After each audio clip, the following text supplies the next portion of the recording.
this was predestined. So, and this is the first time I've heard from you that, it's basically in our own hands. So I would like to know how really it is in my own hands to get something done.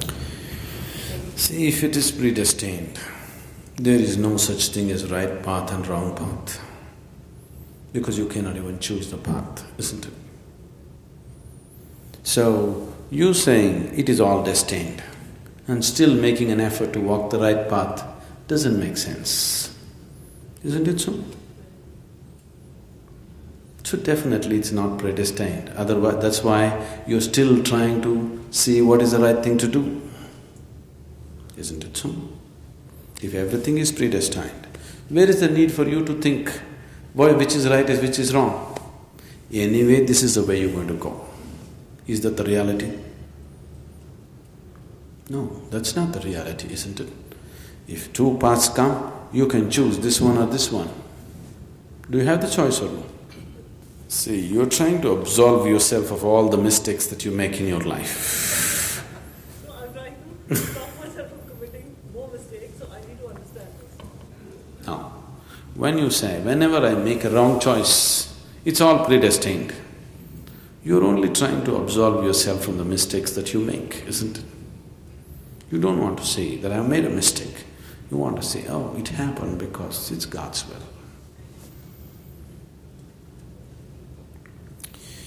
Now, too much bull like this has been going on for too long. Too long.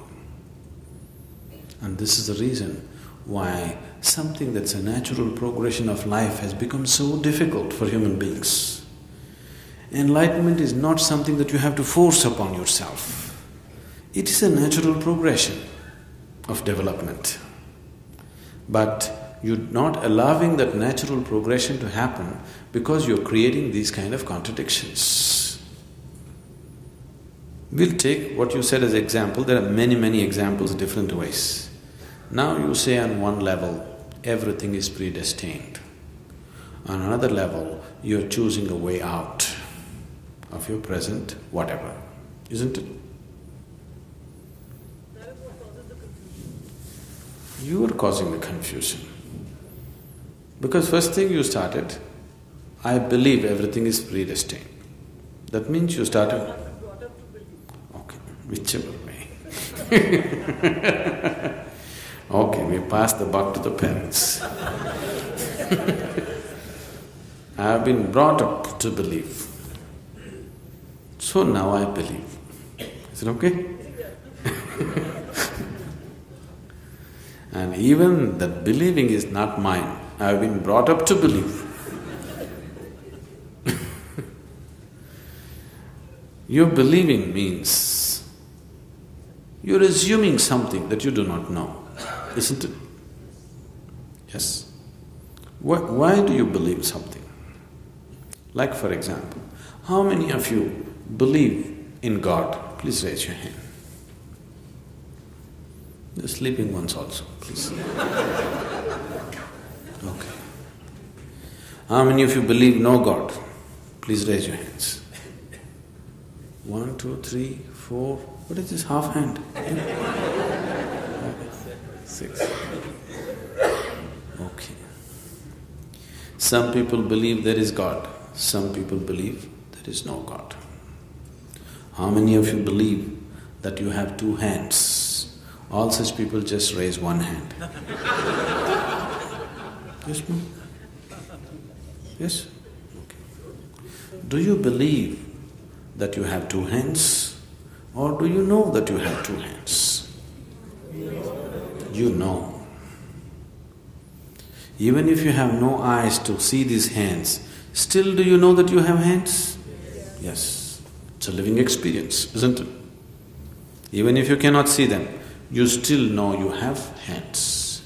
With hands you know, with God you believe. Why? Not experience God. Not experience God. So you're full of bullshit, that's what it means.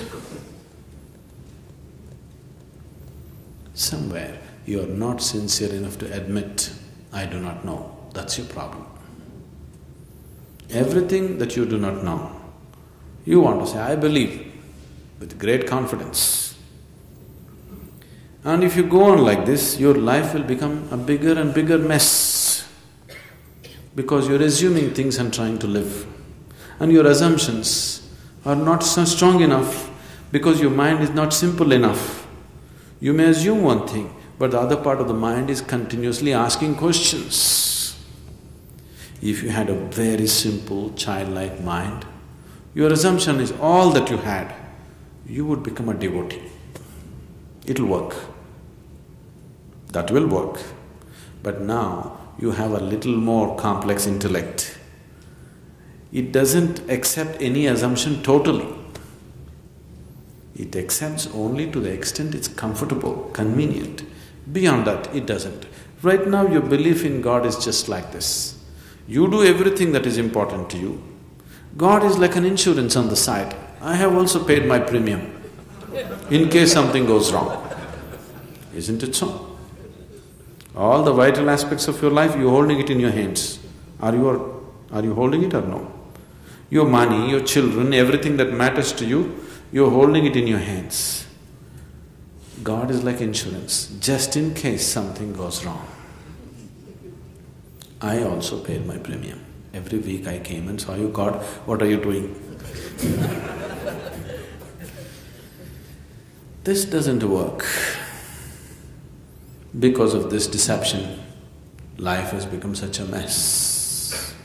It's not because of God or no God you become a mess. You become a mess because of all this deception. This is the nature of your mind. We are not talking about God, I want you to understand. We cannot talk about God. We are only talking about the deceptions of your mind. On a certain day, a bull just sort of strayed into the forest. Nice greenery, so he just strayed into the forest, grazing, he went deep into the forest. An old lion who was little past his prime, who was having trouble hunting for his food, just saw this big fat bull. His mouth salivated. A bull is an easier thing to hunt compared to the animals of the forest. So he just waited, stalked the bull and attacked him, killed him, and ate him up. His stomach became real full. With this full stomach, with great satisfaction, he roared. A few hunters were passing that way. They heard the lion roar. So they tracked him down and shot him dead. The moral of the story is, when you're so full of bull, you should not open your mouth.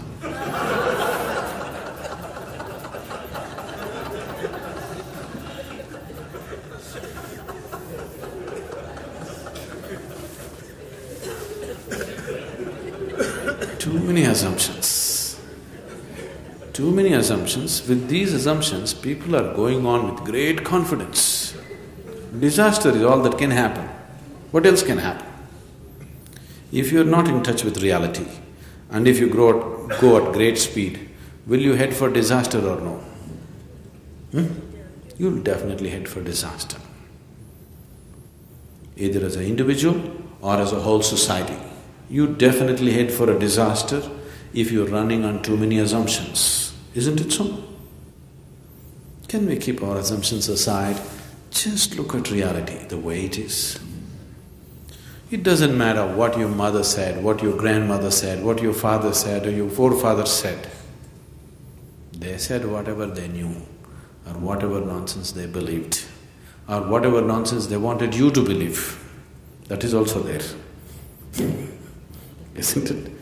They might have put many things that they themselves don't believe because they wanted you to believe something. Haven't they done it? Aren't you doing it? So it's okay.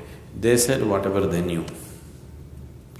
But you have your intelligence to look at life, isn't it? Yes? You have a father or you have a mother. Does it mean to say you should not employ your intelligence? Is that the law?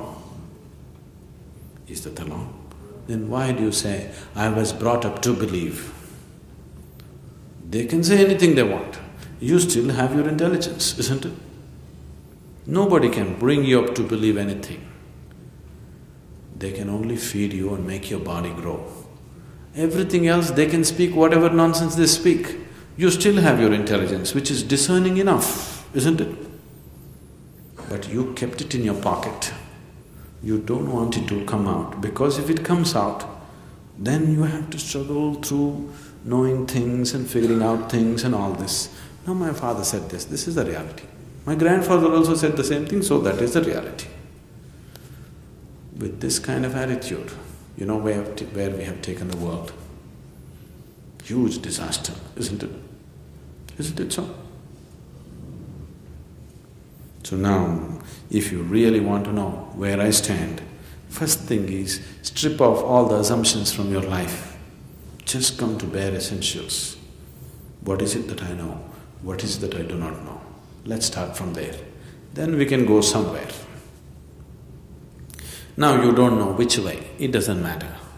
But do you understand this? If you want to start a journey, you can only start your journey from that point where it is experientially true for you. Yes? Yes? Is it the right place to start your journey? Is that common understanding? First let's come there. Then which way to go, we will see later. First get there. First drop all your bull. Come to the place where you are right now. What is the next step? Then we'll chart it out. We don't have to chart out the whole path right now. We will just chart out what is the next step. According to your understanding, you take the next step. When it works, we will chart out just one more step. If it works, the next step. Okay? Is that fair enough? Yes? For more on Sadhguru, visit www.ishafoundation.org.